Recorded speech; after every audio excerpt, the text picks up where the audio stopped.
Namaste. Greetings from India, somewhere in the great Bharatavarsha. I sit in my hotel room in the middle of the night and dictate my last message. Yes, this is really it. Before, I may have threatened to retire, but poor you, this time I really mean it. I've gotten the message. The work is finished. And I am blessed with a great privilege. I get to choose the time and manner of my departure. Something which I am very excited about. But that's neither here nor there. That's between me and Shiva. What is between you and me is the nature of my work and my departure. What does it mean? All of it. Well, I have proved that one does not have to be a member, whether a founder or a disciple of any religious organization, to deliver groundbreaking, deeply penetrating insights into the nature of reality.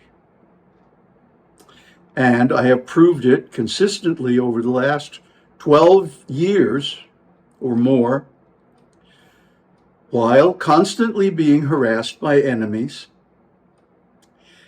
and by being more or less completely ignored by everybody.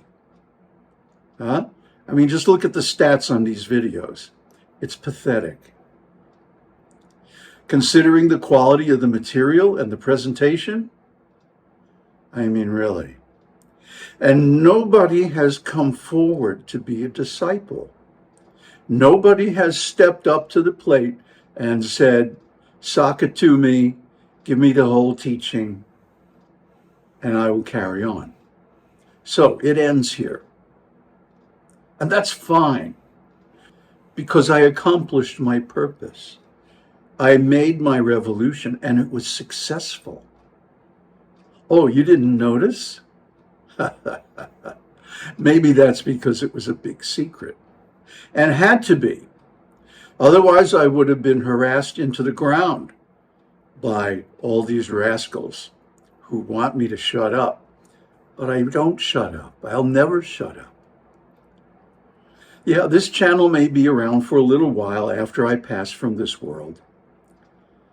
But the mark that we have made on the hearts of so many listeners and watchers is indelible.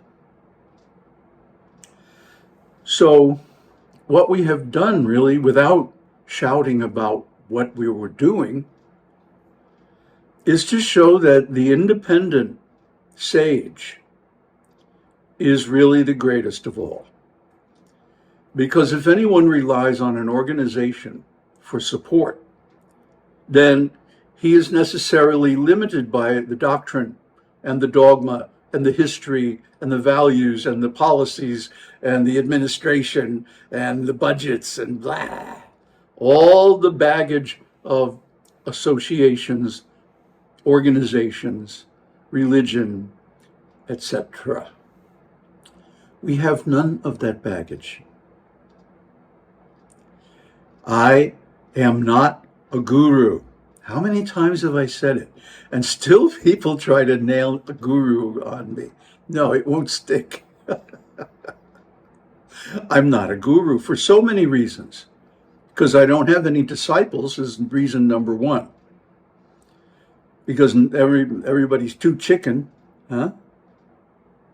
That's reason number two. And reason number three is I don't want to be a guru. Because the game in this world, as my dear initiating guru, Adi Guru, Srila Prabhupada said in his last days, is that the game is kill guru and become guru. In other words, everybody is still in high school. They're still playing the same social power games that they were back then. And it's stupid. And it sucks. And if you don't play those games, you get buried. Isn't it? So, yeah, I've been buried. I'm not playing the game. Not at all. But what I am doing is what actually all these guys who pretend to be gurus should be doing, which is giving the direct insight of the absolute truth. Now, I'm not going to go into the philosophy here, you know. I got thousands of videos to speak to that. But this is to say goodbye. I mean, really, I'm going silent. I'm going radio silent. Run silent, run deep. And regarding my enemies, I get the best revenge, which is to live well and die well at the end. You know, like Lao Tzu.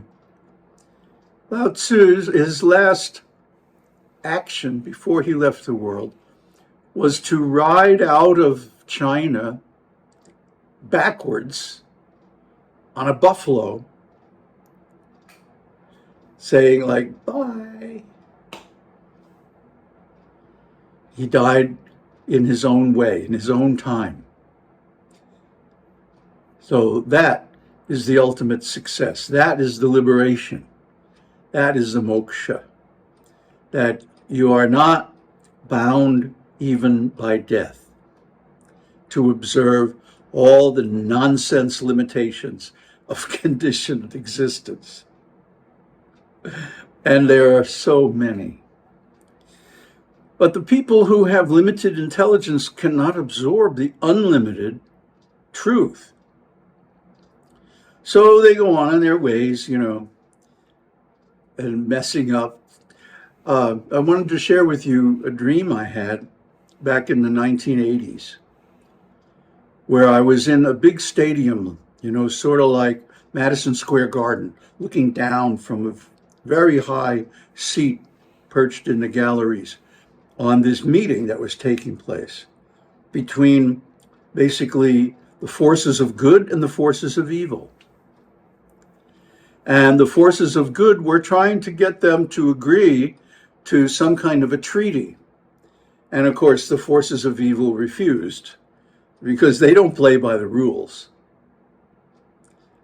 And so the forces of good said, well, then I guess it's going to be war.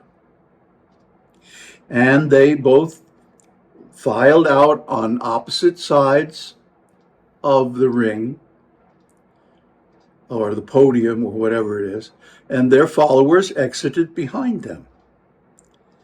And I saw in the ranks of those following the forces of evil so many people that I knew from my own experience in spiritual organizations and even personal life, family, and so on, following the path of evil.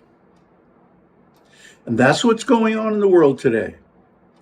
People are having to choose now. And of course, in many ways, it's too late. You either, you know, already signed up, or it's too hard now to switch sides.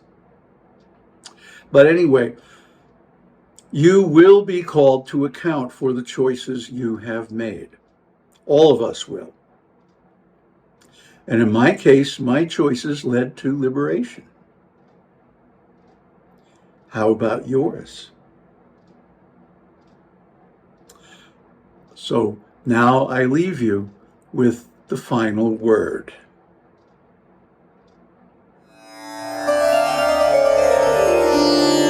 Om Tat Sat, Om Shakti.